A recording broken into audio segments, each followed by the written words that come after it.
We've been studying about Joshua leading the children of Israel. So we are in the historical books now of the Bible, the book of Joshua. And I finally remembered our Bible story card, which gives a quick summary of each book of the Bible. There's a card for each book of the Bible and gives a quick summary. So once in a while I like to go over them so we kind of get the big picture and then we can go down to the little lesson.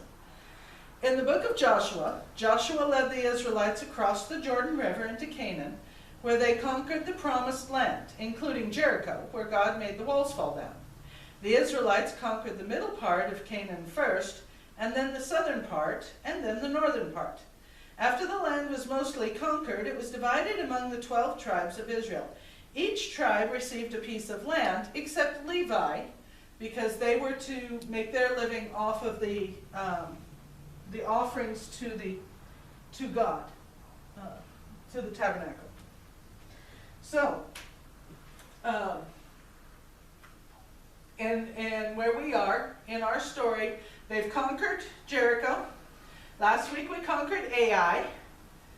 And this week, in my reading of the book of Joshua, the local kings got word that Israel had beat up all the people on this side of the Jordan, that they had crossed the Jordan and beat up Jericho, and they beat up Ai, and so they were beginning to band together to fight against the Israelites. But there was one group among them called the Gibeonites. I think that they were part of the country of Amorites. They decided, you know what? These people have God on their side, and he's bigger than our God, so we can't beat them. So let's do something different. So they looked around their city. I don't know if it was just one city or several cities that included the Gibeonites. And they found some old loaves of bread, old and stale and moldy. And they found some old clothes. And they found some old worn out shoes. And they got all that together and put it on their donkeys. And they went to where Israel was. And they said, "Hi there. We're the Gibeonites, and we live a long ways away. But we heard about your greatness, so we came to make a deal with you. And so we could be partner countries, and we'd have a treaty together." That's the word I want. And they said, "Look, we can prove we came from a long way because we took this bread out of the oven fresh right before we left." They blatantly lied. And, you know, our shoes were brand new and our clothes were brand new, and look how worn out everything is now. So obviously we're from a long way away. And Joshua made a mistake. He didn't look at a map. Yeah, that would have helped him a lot. And I got, you know, anyway. He didn't pray about it. Instead, he and the leaders of Israel said, "Oh, this sounds great. It'd be nice to have a partner country long ways away. So, yeah, we'll make a treaty with you, and we promise we won't ever attack you, and you won't ever attack us, and that'll be good." And when they got done making the treaty, God kind of went, "Joshua, you should have talked to me first." And God explained to Joshua what had happened. So Joshua went to the Gibeonites and he said, "You lied to me. You're from the country we're supposed to be conquering. And now we've made a treaty with you and sworn to our God that we would protect you if we could, but we're supposed to wipe you out. And so you've done us wrong." And the Gibeonites said, "Well, yeah, we were afraid of you. And so we did what we could to preserve our lives." So what they decided to do, so that they wouldn't break their treaty and yet would still have conquered the Gibeonites, they made the Gibeonites, the Bible says, hewers of wood and people who carried water.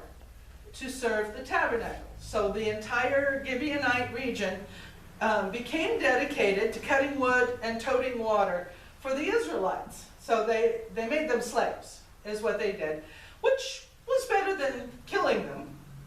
From the Gibeonites' point of view, it's better to be a slave than to be dead. So they thought that was okay. They agreed to that. The Israelites agreed to that. And for 400 years, that's the position the Gibeonites held within Israel. They continued to live in the middle of the country, and they served them by cutting wood and hauling water.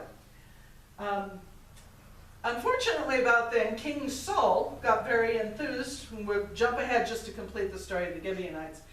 King Saul got very enthused for God, and he fought the Philistines the whole time he was king.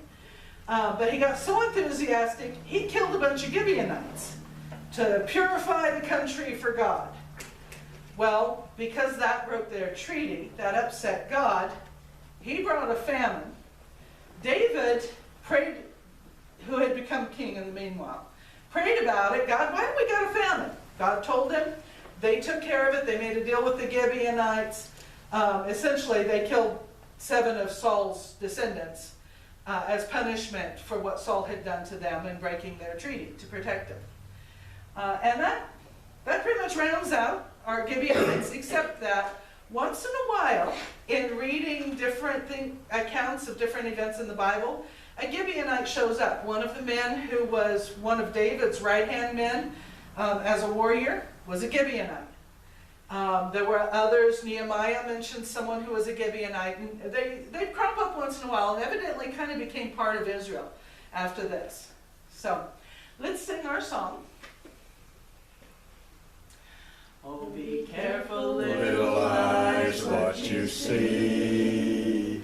Oh, be careful, little eyes, what you see. For the Father up above is looking down in love. So be careful, little eyes, what you see. Oh, be careful, little ears, what you hear. Oh, be careful, little ears, what you hear. For the Father up above is looking down in love. So be careful, little ears, what you hear. Oh, be careful, little feet, where you go. Oh, be careful.